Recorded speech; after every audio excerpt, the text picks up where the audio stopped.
A year ago, Mr. Mayor, you were pulled over for a DUI that was initiated by an investigator. At that time, you came forward and said the police department treated you professionally, and that at no time did you think that they were involved in that call. Since then, you have continued to vilify our police department, our fire department, and our employee associations by calling them names like greedy union thugs. You have created a hostile work environment for all of our employees. Recently, you and the Mayor Pro Tem filed a lawsuit against our police association. All of this coming 1.5 weeks after you stated in a paper publicly that you truly believe you have majority support from our police department. You have been on ride-alongs in the last year, you have been on parolee sweeps, you even attended a fundraiser shootout at a gun range for Detective Delgadillo, where you were surrounded by 95% of the people in attendance were police officers and retired police officers. The suit that you have filed has claimed that you have suffered psychological damage at the hands of the police department, that you are unable to perform your daily skills, get through the day, and perform basic functions. Yours and Mayor Pro Tem's lawsuit is petty and vindictive at best. It's a political stunt to create a situation where you're a victim in the press, to deflect attention away from the policies and municipal codes that were violated during the city's 60th anniversary by city management. At worst, it's a blatant attempt to intensify the already hostile work environment to ensure that we will be unable to recruit and hire qualified police personnel, so you can call in the sheriff's department when the police staff is so overextended and understaffed that they are no longer able to provide adequate public safety. Doing this will not solve the unfunded pension liability issues, which to date you have continued to do nothing to solve. Employees, by definition, are workers. Anybody who is in your employ.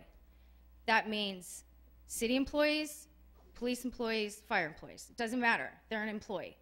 Since you and the Mayor Pro Tem have filed suit against an employee association, it does not change the fact that they are employees. I am asking you, if you don't do the right thing and step down because mentally you are unable to perform your daily skills as according to your lawsuit, that you would recuse yourself from all structural decisions and negotiations pertaining to any and all employee associations, because your bias against the police department will not give you the ability to be impartial. Thank you. Thank you. Okay. We show respect in this room here. We don't cheer, we don't applaud. It's not done here. If we'd like to continue the meeting in here, you can continue. If you want to applaud, we'll ask you to leave. Okay. I'm always amazed talking to other city council people talking about how it is to balance their budget. Governments are very easy to balance your budget. It's not hard. If you don't want to spend money on anything, you have more than enough to do it. All you do is spend all your money on employees and benefits, but you don't do anything. What's hard to do is to get the roads done, to get the alleys done, to get the parks done, to get the storm sewers done, to get all these issues done in the city. That's what's hard. Balancing it's easy. So when we would have situations in the city and nothing was getting done, in this last year, $18 million worth of roads on a $100 million budget. The year before that, $18 million worth of roads on a $100 million basically budget in there. Those are the kind of things that we have to make sure we have. The city is being run by the CEO. He's done an extremely good job of keeping our costs down and making sure that we have dollars to do those things. Now, it is September. The election isn't till November, and the politics has clearly started in this city. Clearly started. So we know what the campaign issues are already, don't we? The campaign issues are is we can't keep our police force up. We feel unsafe. Let's make some issues very clear. The chief has the budget and has always had the budget to have 131 officers here in the city.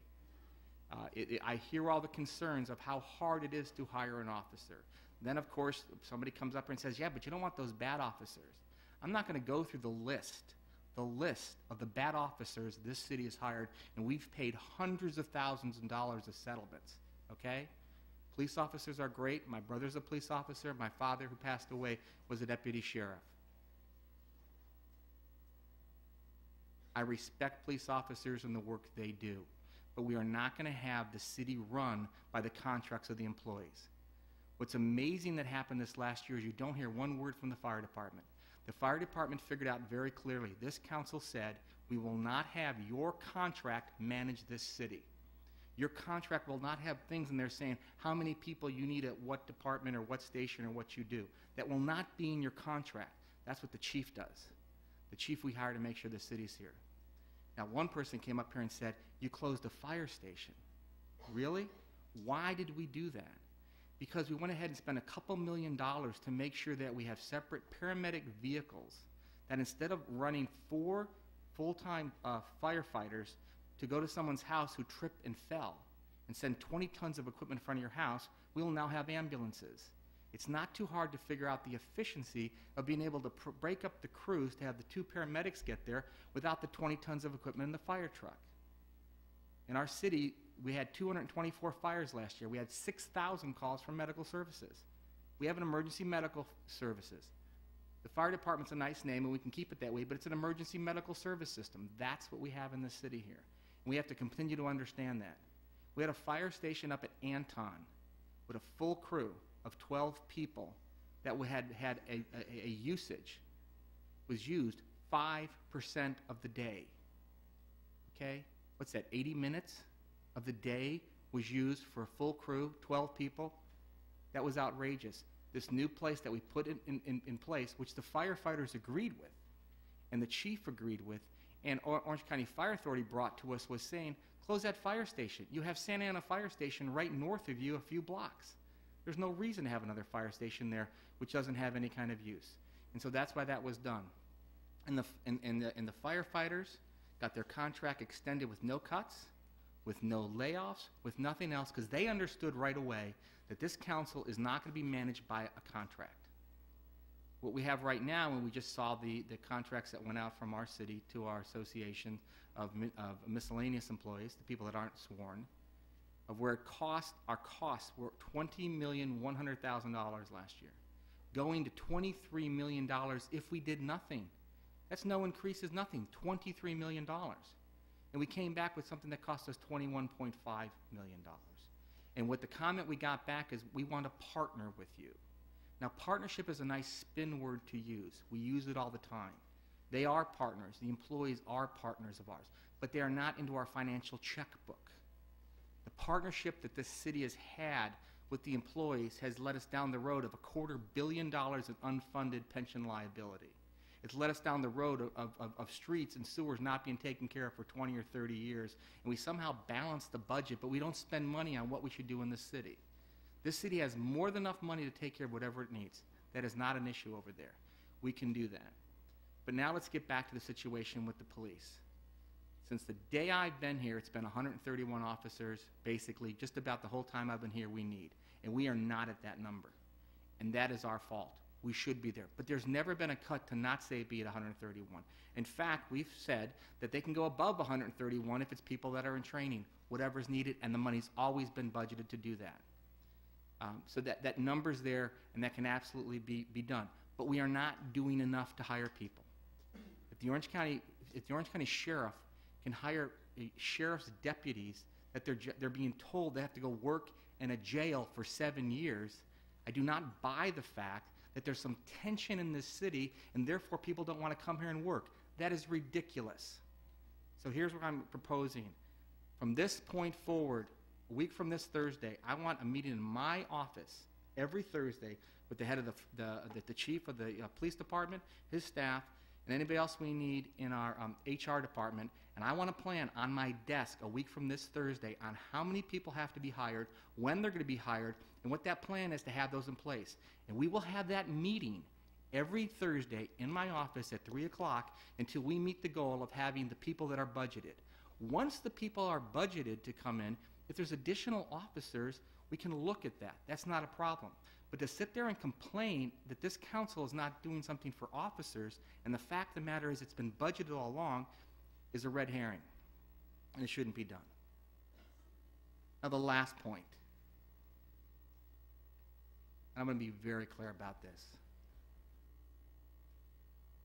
When my family is brought to my house, people to give me a DUI checkpoint in front of my kids at my home, I will protect my family.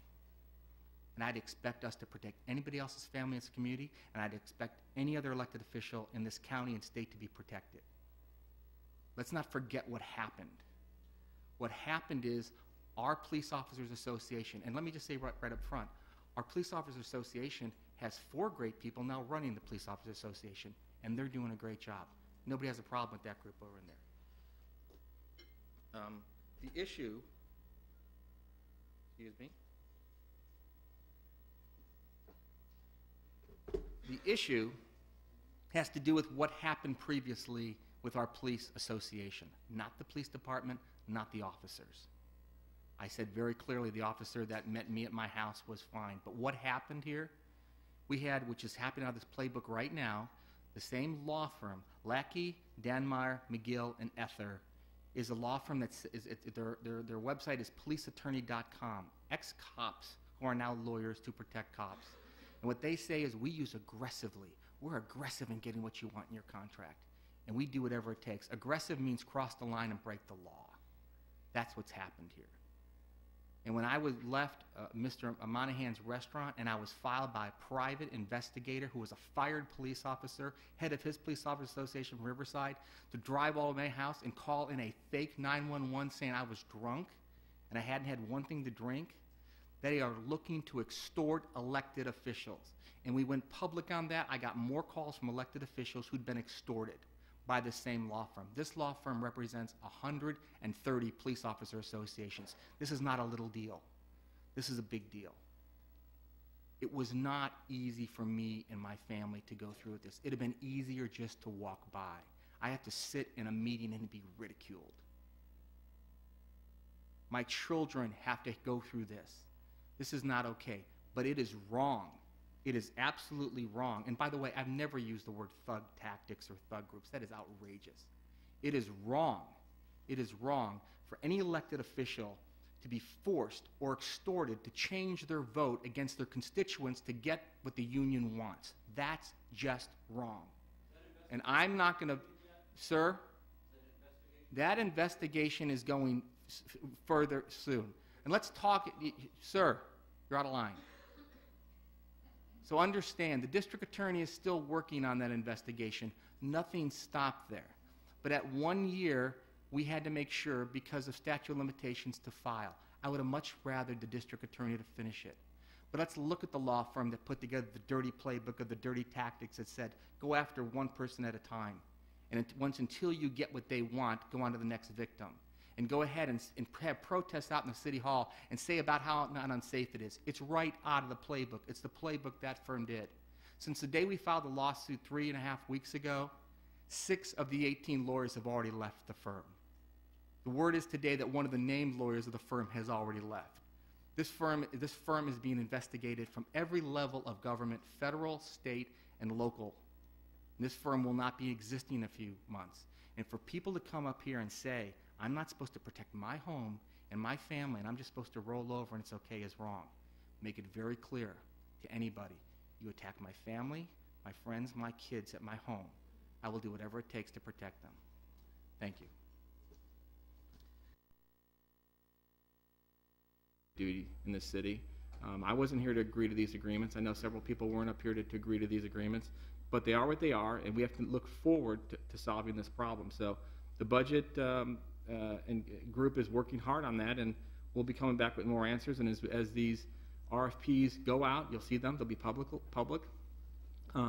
You'll also notice that the city is going to put all of our financial disclosure forms for every one of the city council up here to disclose any conflicts that we may have. In fact, we're not allowed to vote on anything if we do have a conflict, and I can't imagine any of us having a conflict with any of these different people that come into outsource. But those things will come forward, and we'll get through this problem. And we're a fine, solid, strong city. We're going to get there. We're just not going to be able to get there financially the way we're structured. We will get there in the new structure we have over there.